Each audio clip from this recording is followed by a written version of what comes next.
میری عمر تقریباً اس وقت 8 سال ہوگی جب میں چکن پوکس میں مبتلا ہوا. لاکڑا کاکڑا کہتے ہیں اسے. پورے بدن پر تکلیف دہ دانے سے نکل آتے ہیں اور بہت پریشان کن یہ مرض ہوتا ہے. میڈیسن لینے کے لیے میں ڈاکٹر صاحب کے پاس گیا, سلام لیا اور مصافحہ کے لیے ہاتھ بڑھایا میں نے, لیکن انہوں نے ہاتھ نہیں ملایا میرے ساتھ. بازو سے پکڑ کر مجھے اسٹول پر بٹھا دیا, وہ جہاں پر ایگزامن کرنے کے لیے پیشنٹ کو بٹھاتے ہیں.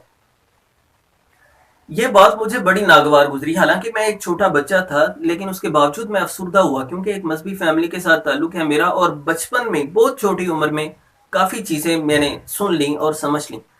تو میں دل میں سوچنے لگا کہ یار رسول اللہ صلی اللہ علیہ وسلم کا واضح فرمان ہے کہ لا ادوا, کوئی بیماری متعدی نہیں ہوتی, ایک انسان سے دوسرے تک منتقل نہیں ہوتی. تو پھر پڑھے لکھے لوگ بھی ایسا کیوں سوچتے ہیں؟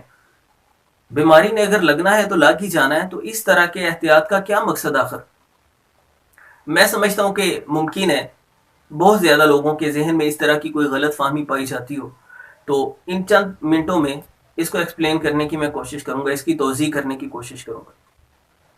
سب سے پہلے یہ بات سمجھ لیں کہ بیماری متعدی ہوتی ہے, ایک انسان سے دوسرے کو لگ سکتی, تو اس لیے ہمیں حفاظتی اقدامات اپنانا ہوتے ہیں.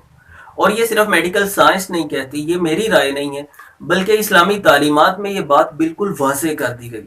وہ غلط فہمی کس طرح پیدا ہوئی اس کی بھی میں وضاحت کروں گا انشاءاللہ, لیکن پہلے میں یہ واضح کرتا چلا جاؤں کہ دین اسلام نے اس بات کو بالکل واضح کیا کہ بیماری ایک انسان سے دوسرے تک منتقل ہو جاتی. سب سے پہلے میں صحیح البخاری کی ایک روایت آپ کے سامنے رکھتا ہوں. عمر فاروق رضی اللہ تعالیٰ عنہ کسی کام کے سلسلہ میں شام جا رہے تھے. راستے میں جب سریق مقام پر پہنچے تو آپ کو اطلاع ملی کہ شام میں طاعون پھیلا ہوا ہے.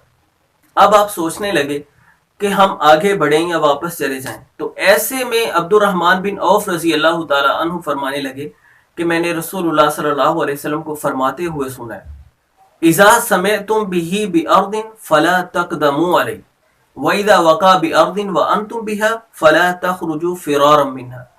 کہ رسول اللہ صلی اللہ علیہ وسلم نے فرمایا جب تم کسی علاقے کے متعلق سنو کہ وہاں پر وبا پھیلی ہوئی تو اس علاقے کی طرف مت جاؤ, مطلب وہاں پر جانا سیف نہیں.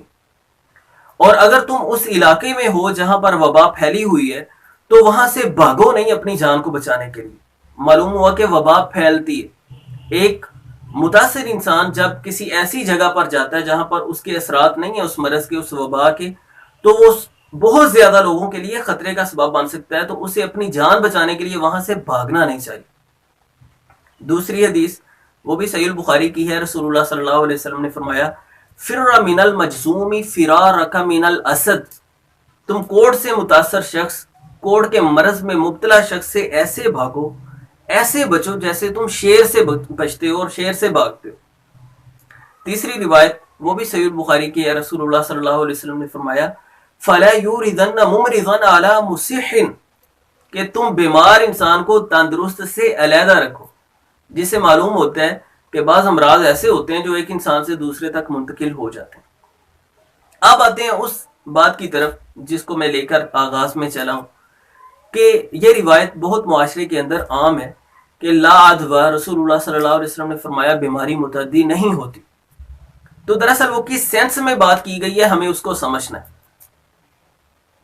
رسول اللہ صلی اللہ علیہ وسلم نے جب فرمایا کہ کوئی بیماری متعدی نہیں ہوتی, تو ایک شخص نے, ایک اعرابی شخص نے سوال کیا, اللہ کے رسول ہم خود اس بات کا مشاہدہ کرتے ہیں, ہم دیکھتے ہیں کہ ایک خارش زدہ اونٹ ہوتا ہے, وہ بہت زیادہ تندرست اونٹوں میں جب چلا جاتا ہے, ان میں داخل ہو جاتا ہے, تو اس کی وجہ سے سب کو خارش لگ جاتی ہے.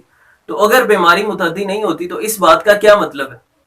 رسول اللہ صلی اللہ علیہ وسلم نے فرمایا مجھے یہ بتائیں من عاد الاول, سب سے پہلے اونٹ کو بیماری کس نے لگائی, کس نے اسے خارش زدہ بنایا؟ جس نے سب سے پہلے اونٹ کو خارش لگائی ہے اسی نے سب کو لگائی. تو دراصل یہاں پر زمانہ جاہلیت میں جو کانسیپٹ پایا جاتا تھا, لوگ ایسا سمجھتے تھے کہ بیماری اپنی ذات کے اعتبار سے متعدی ہوتی ہے, یعنی اللہ کی مشیت کو ساتھ میں شامل نہیں کرتے تھے. یہ سمجھتے تھے کہ اگر ایک انسان متاثر ہے یا ایک جانور متاثر ہے تو لازمی بات ہے کہ وہ دوسروں کو بھی متاثر کرے گا اور دوسروں تک اس مرض کے اثرات پہنچیں گے. رسول اللہ صلی اللہ علیہ وسلم نے اس کانسیپٹ کو ختم کیا کہ ایسا نہیں ہے کہ بیماری کے اندر خود کے اندر یہ طاقت ہے کہ وہ دوسرے تک منتقل ہو سکے, بلکہ اگر اللہ چاہے تو ان کے اختلاط کو مرض کے پھیلنے کا سبب بنا سکتا ہے.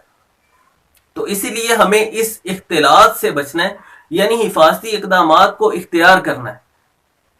اور وہ جو روایات میں نے آغاز میں آپ کے سامنے رکھی 3، ان سے واضح طور پر یہ بات بالکل سمجھ میں آ جاتی ہے کہ حفاظتی اقدامات اپنانے کی اسلام نے تعلیم دی ہے. رسول اللہ صلی اللہ علیہ وسلم نے ہدایات دی ہیں کہ حفاظتی اقدامات کو ہم اپنائیں.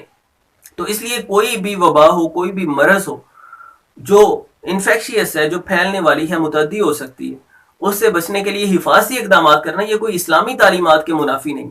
اسلام نے جو کہا ہے کہ کوئی بیماری متعدی نہیں ہوتی، تو وہاں پر صرف اس کانسیپٹ کو ختم کیا گیا ہے، اس بیسک فالٹ کو ختم کیا گیا جو لوگ ایسا سوچتے ہیں کہ اللہ کی مشیت کا اس میں شامل ہونا ضروری نہیں.